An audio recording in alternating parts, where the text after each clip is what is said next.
I was working out in LA and I had the unique experience of seeing somebody's negative ground of being on full display. I decided to take a bus out to Santa Monica, and I was the first one on the bus, and as the bus continued to Santa Monica, it filled up pretty quickly, and pretty soon it was standing room only. And there's a lot of stimulus on the bus to tell you that the process is you enter at the front of the bus and you exit at the rear. It's written, it's recorded, it's stamped along the floor of the bus, and it's the obvious process. But somewhere along the line, a woman decided that she was going to exit at the front. And as she elbowed her way from the back of the bus to the front to exit, and she got right in front of me, a man looked at her and called her a certain name.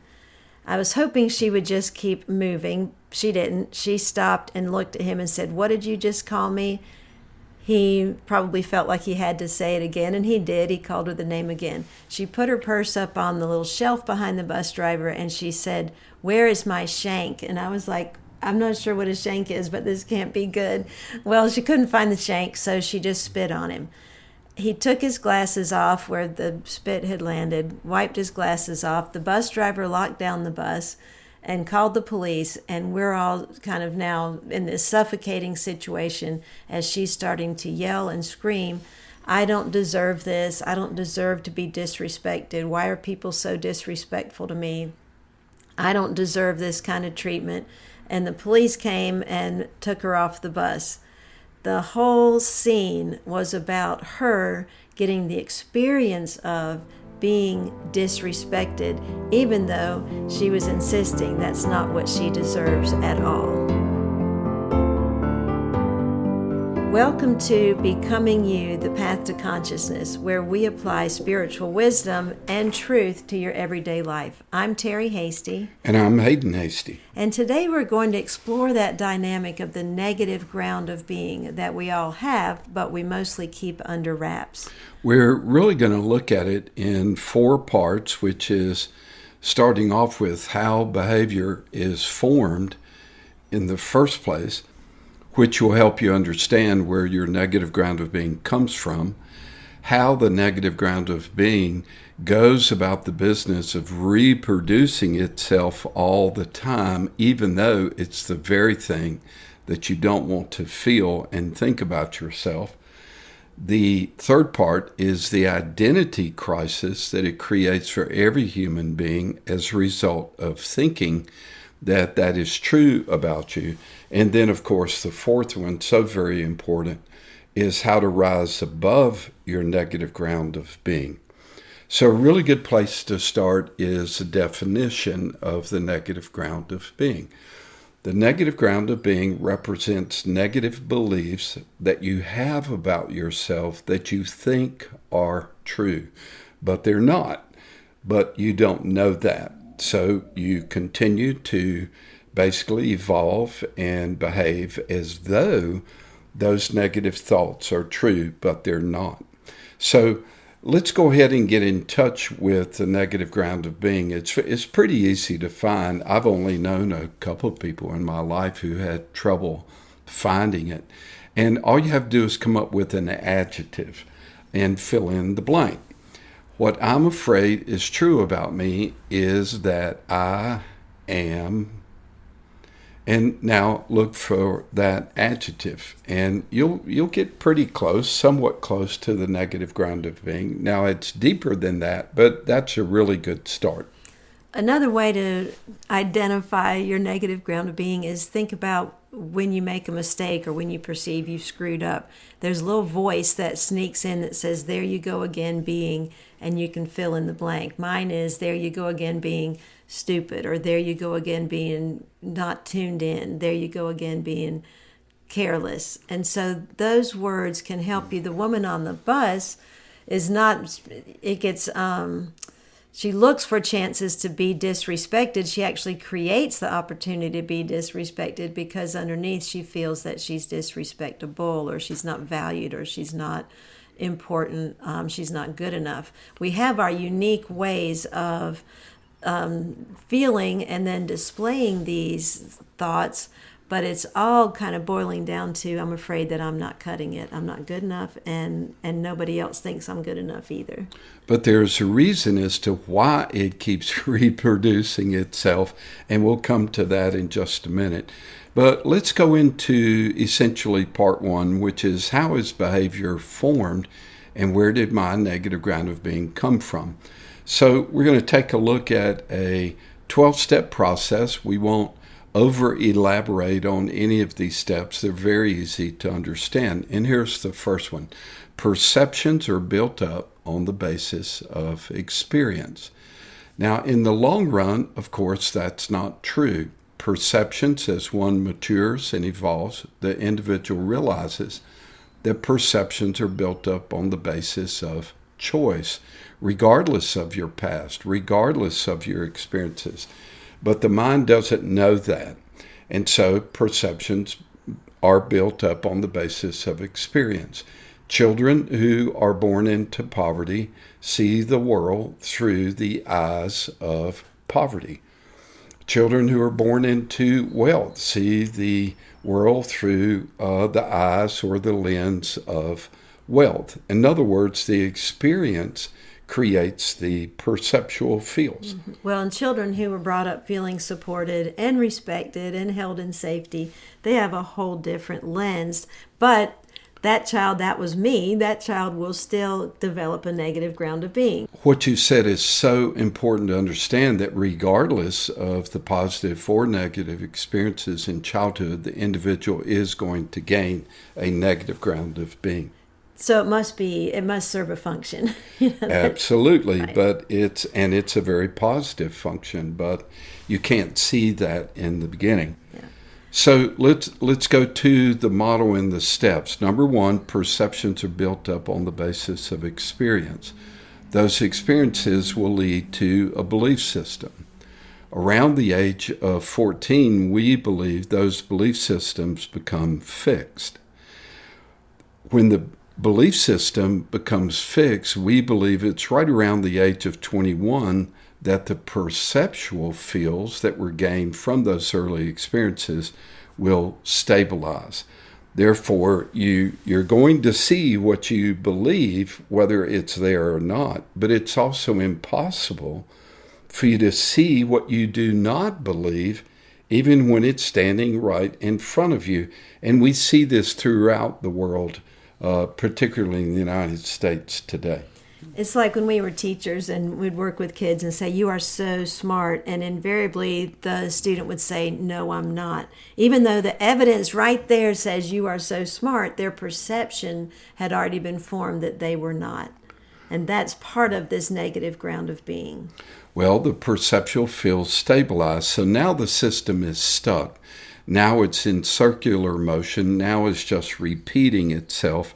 And this structure is supported by all kinds of defense mechanisms that the individual uses, and also the negative ground of being, which are the negative beliefs that you have about yourself that were born out of those experiences that came from your perceptions of what you thought was going on in the world. So once that takes place, the perception then leads to projection. Well, and the world to the child is pretty limited, small. It's mom and dad, it's siblings. It's taking these experiences and data and creating the perception about it that you and your sibling may have had completely opposite perceptions around. So it's not that it's true. It was true to the child who was coming up with the model, that they were making as they grew up. That is correct. But perception leads to projection. And what is really important to understand is that perception is projection. They literally are one and the same, because whatever it is that you perceive, you project out there onto the world. Projection then leads to anger. The anger then leads to the possibility of perceived loss or attack or, ending up in a bad place.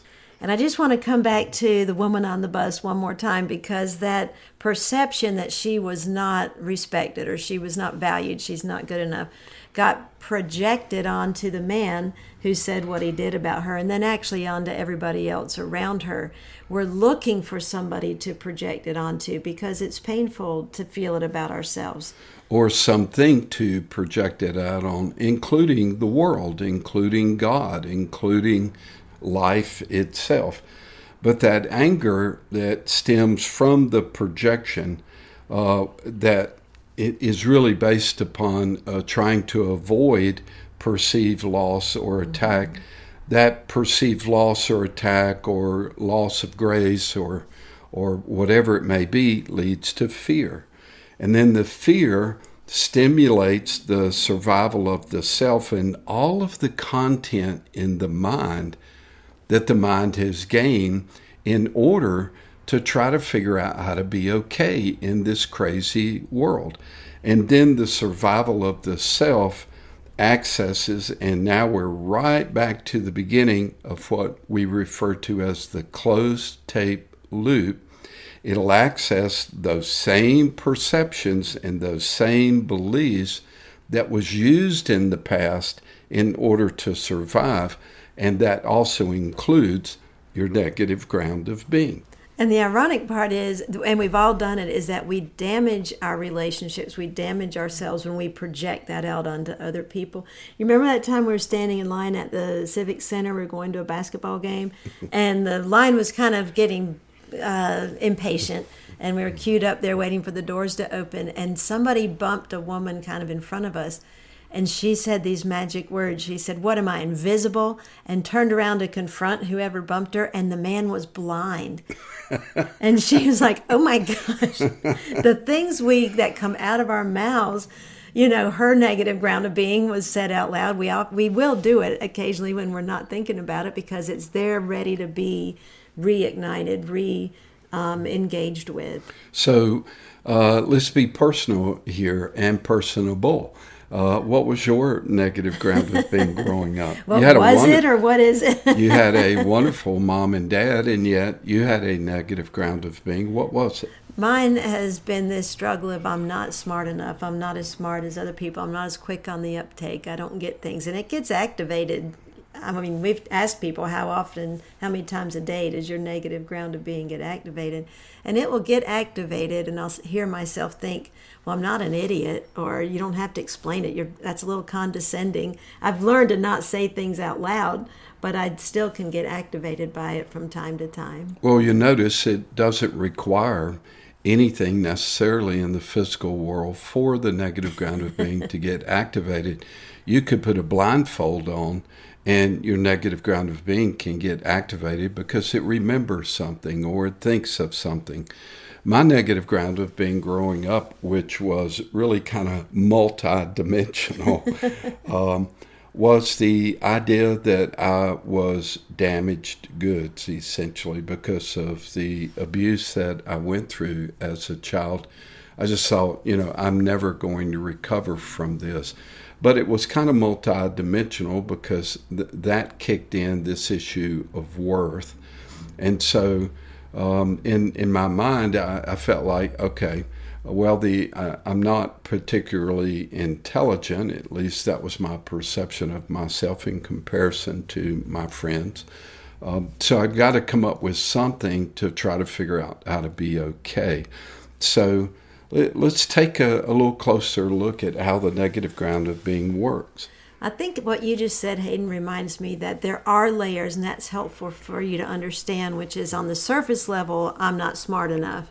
But as you go deeper, it means then I'm not capable. If you go deeper, then that means I'm just not cutting it.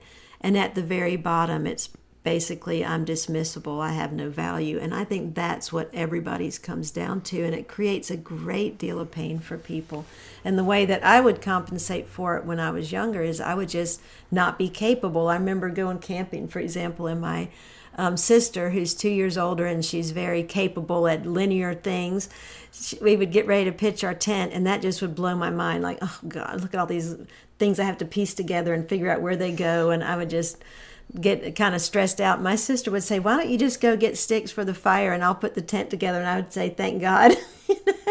So we have these strategies of how do we compensate for where we think we're not good enough. People who think they're not lovable just decide not to be in relationship because then they don't have to encounter that. Or they become caustic in relationships or overly critical, or they just don't engage well then, because why try? I would if I could, but you see, I can't. Well, that's why the negative ground of being is really kind of it's the sleeper cell in a way that it parents a lot of other illusions that the individual practices in their life, and that's just part of how it operates. But there is this issue that you just brought up. If you go down that rabbit hole deeper and deeper and deeper, following that negative ground of being down to its darkest, I guess you could say, meaning or source, what you find is really life-threatening stuff. It's as though it negates our existence and our reason for being alive. And in the origin of it, it thinks it's keeping us safe from being hurt or being dismissed, but what it ultimately does is it keeps us trapped. So the way that the negative ground of being begins is something is seen or done or heard or remembered that triggers it, but you're not aware of it. So ask yourself the question, what triggers your negative ground of being? A really easy way to do this is just look at your personal romantic life. What is it that the other person does or says that triggers that negativity in you? Because I assure you, I promise you, it's not really them. It is your system's radar that is looking for that stuff in order to protect itself from it. Like with us, when you give me directions or you're showing me how to do something on the computer, it's really challenging for me because what I hear you saying is, I have to slow down because you're so stupid. I have to tell you every part. I have to tell you every step. And I'm like, I already know that. And so and we can laugh at it because we understand it, but it causes a great deal of strain and separation between people, especially at work, but also especially in their love relationships. Once the negative ground of being is activated, then those decisions that the individual made about themselves, remember, that occurred when you were really little, those decisions reflect down to the physical body. And it's very unique to the individual, but it will create tension or anxiety or physical upset in some way, but you don't realize it. You don't know why it's happening. It could be a headache, stomach ache, fatigue. There are a million different ways unique to the individual that this occurs. So the question to ask is, when my negative ground of being gets activated, what happens to my body? I usually end up with if it's little, I feel a little flutter in my stomach. If it's a big thing where I feel like I've really screwed up, it's like I just got kicked in the stomach. But other people have jaw. That's why a lot of people have TMJ. They hold their tension in their jaw. Some people get headaches. Some people get backache. Some people have just, like you said, fatigue. They just feel run down. They can't get up. They literally will become ill because they just get so upset that the body can't function anymore. My blood pressure goes up. It's like it's the body's signal to prepare for the attack or the perceived discomfort of what it is that's getting ready to take place.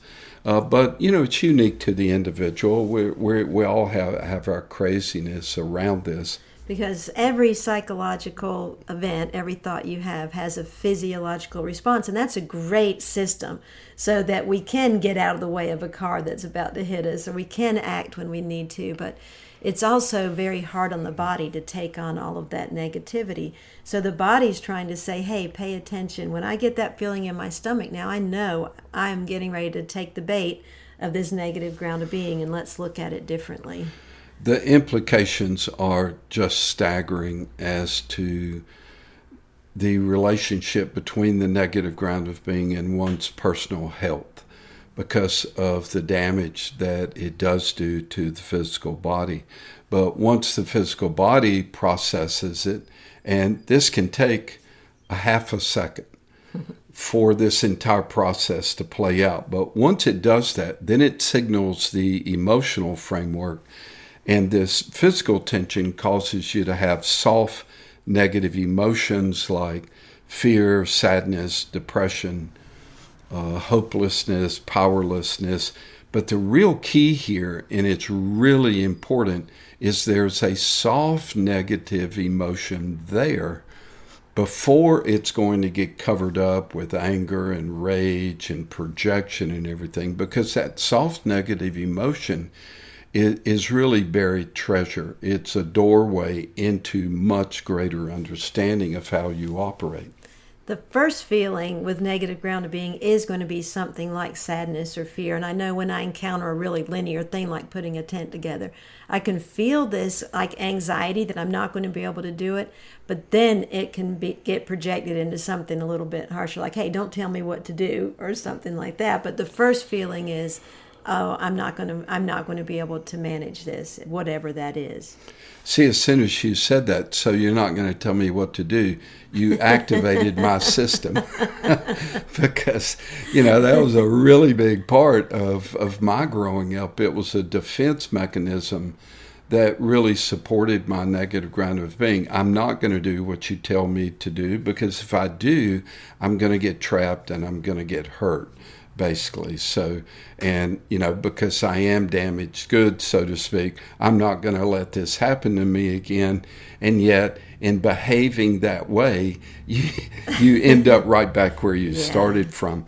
But once that soft negative emotion kicks in, the majority of people are going to bypass it, because it's no fun feeling that negativity. So the individual covers it up with anger and rage, because of the discomfort that is associated with that long-term addictive soft emotion that gets activated.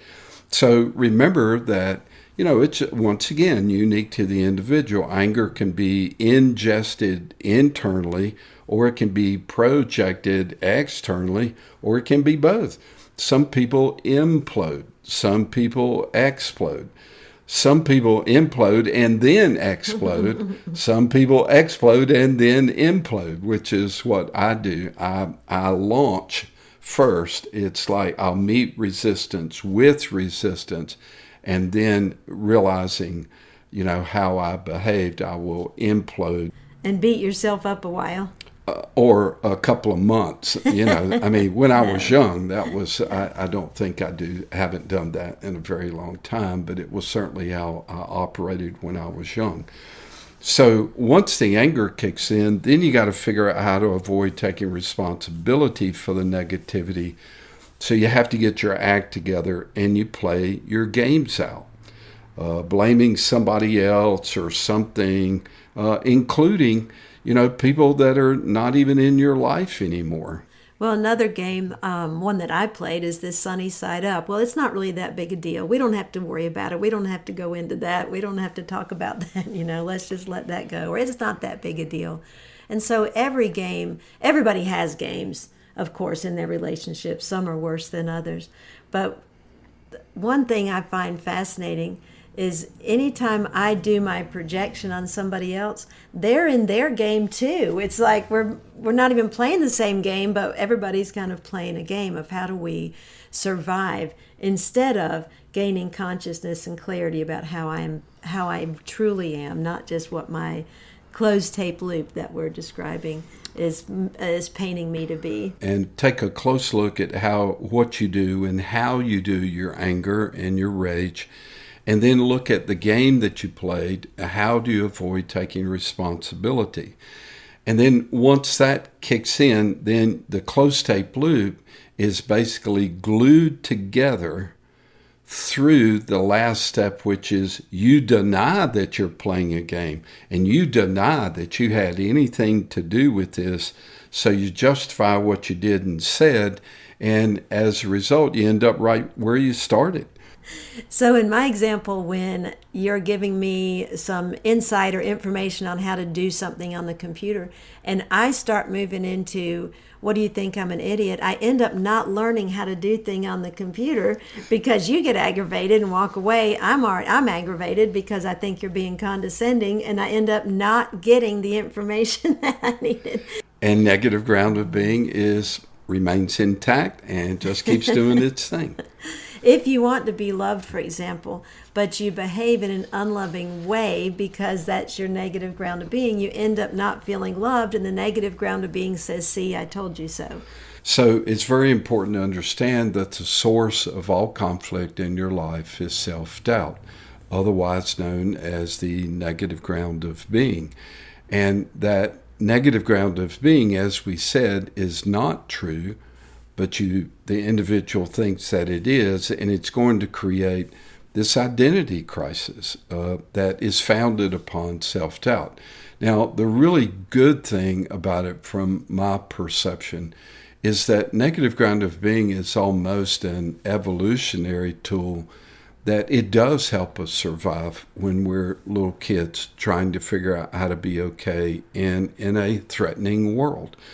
It does serve us in that way, but as we get older, then of course it implodes and it becomes a liability in our behavior in our life. Well, negative ground of being can also be very motivational when we're younger. Like, I don't know how to do it now, but I'm going to learn how to do it because I don't like this experience. So it is an evolutionary tool.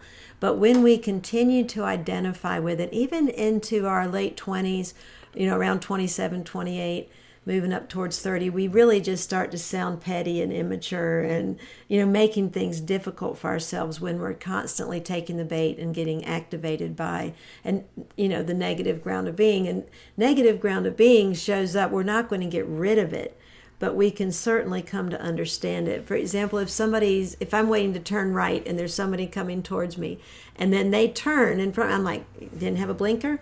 Didn't see me sitting here? That's negative ground of being. Or someone changes lanes in front of you. Didn't see me?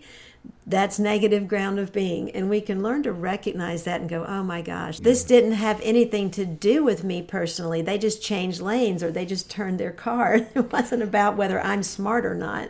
Well, of course, it's going to be a little deeper than that for everybody, but being able to observe this and see it at even a superficial level is really tremendous, to be able to see how you do this and why.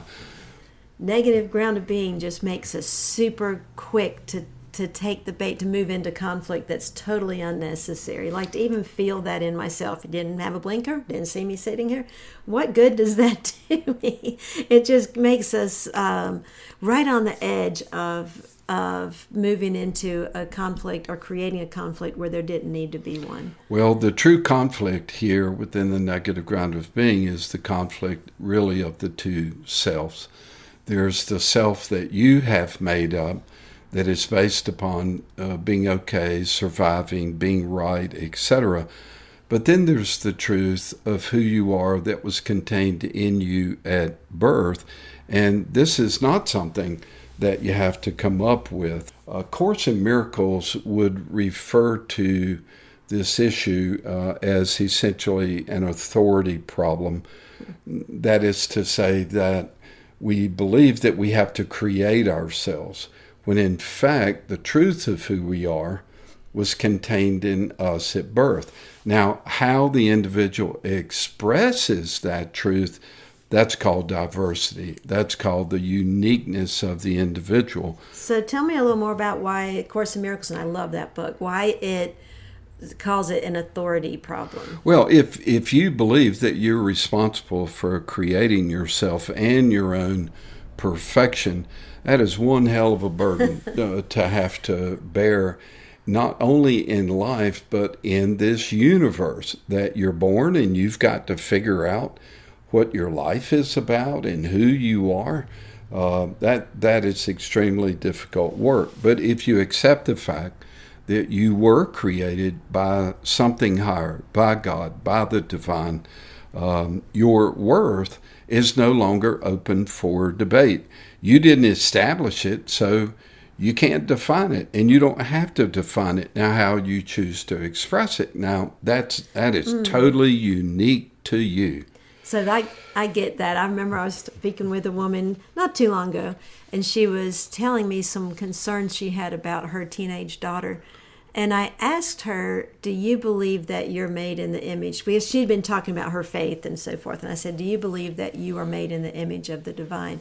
And she said, absolutely. And then tears came to her eyes. This is the mom.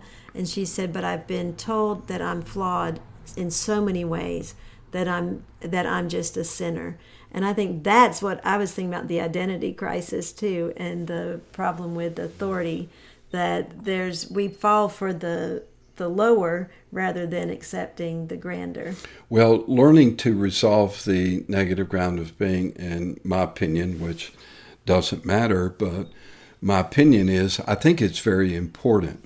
Nonetheless, it is the other that is more important, which is to learn about this greater truth of yourself, which is what our work in this project and the online project, the Becoming You Journey.com project is all about, is about learning this truth about yourself. And if you are interested in that, since you brought that up, Haydn, the Becoming You Journey is our online community. We have monthly workshops. It's not a lecture series. It really is diving into the individuals who are involved in this community. What is happening in your life, and how can we be of resource by increasing your understanding of these higher truths and the wisdom that can be applied to your life? Well, until you learn this truth, and I hate to say this, but you're stuck with the negative ground of being and your ego and the personality that you've built, the part of you that is inherently limited, fearful, and in general in constant defense against being wrong, against being embarrassed, against being rejected, whatever it is that causes your negative ground of being to be experienced as being real and true, then you're stuck with that. And unfortunately, sadly, that is the path of so many people. So just to be clear, it's not your true self that you doubt. I promise you that. It's not that is not the reality. What you doubt, what your negative ground of being is built upon, is your ego.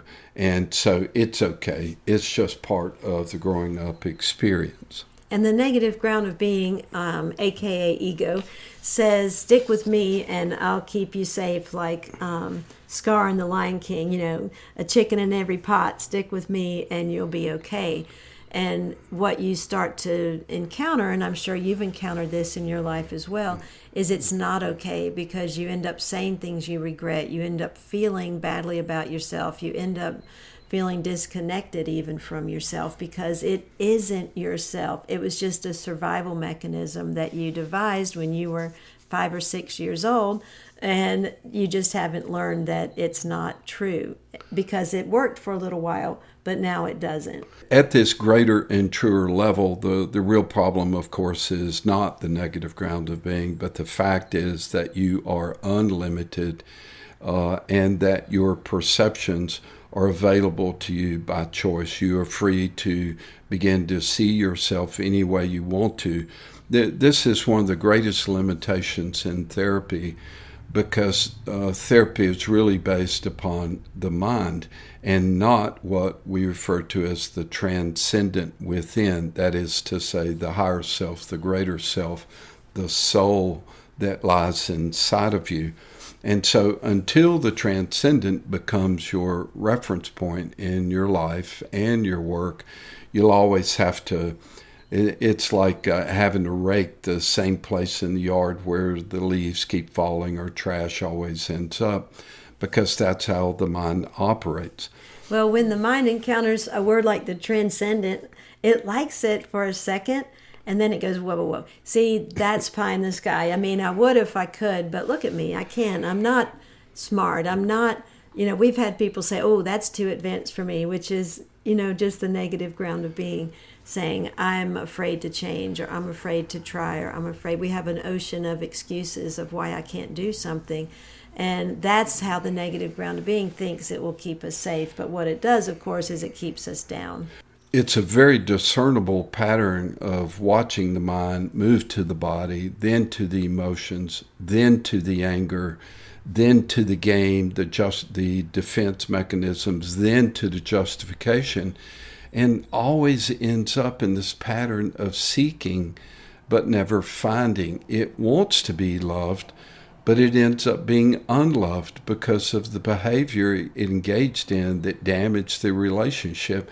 I mean, it happens all of the time, and we have all been guilty of this. Hopefully, when we were young, as we get older and mature, we don't have to do this, but that's not my observation. My observation is the majority of people continue that throughout their life. But at least the mind gets to be right, which is the whole purpose of the mind, is to be right. But luckily, you're not your mind. The very thing that the mind seeks to be right about, particularly like in terms of the negative ground of being, the very thing it seeks to be right about is the very thing that it destroys.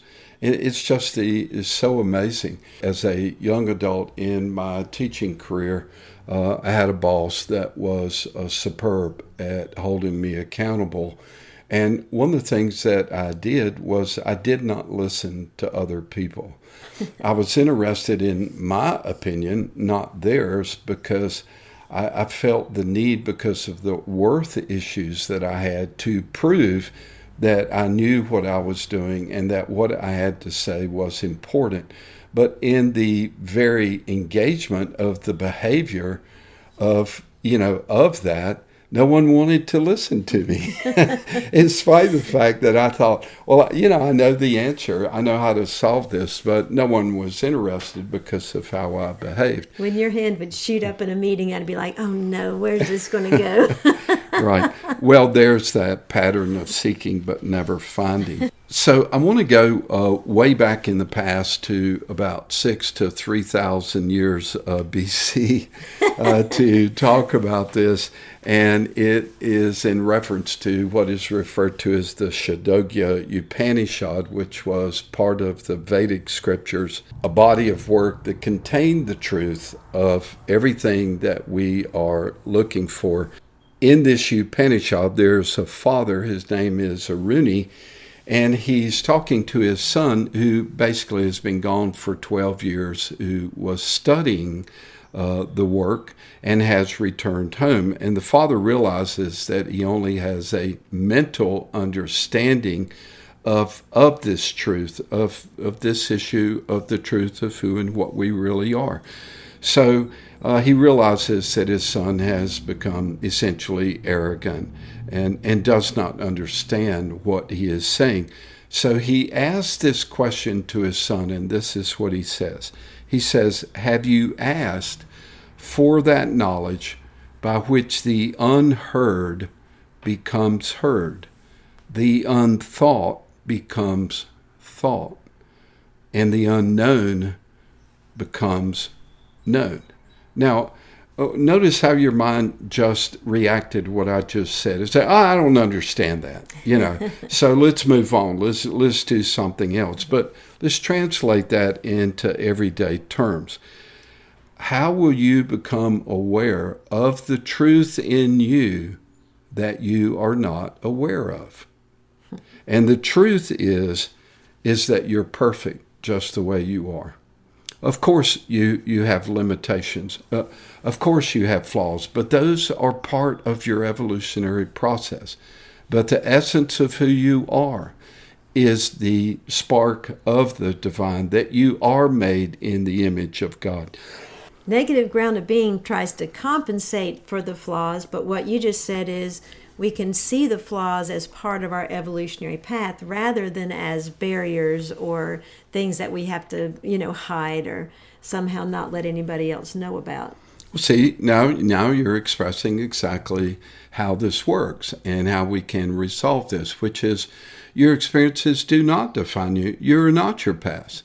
And you're free to change your mind about them, including the fact that the most negative actually served you. It helped you grow. It helped you enlarge your life.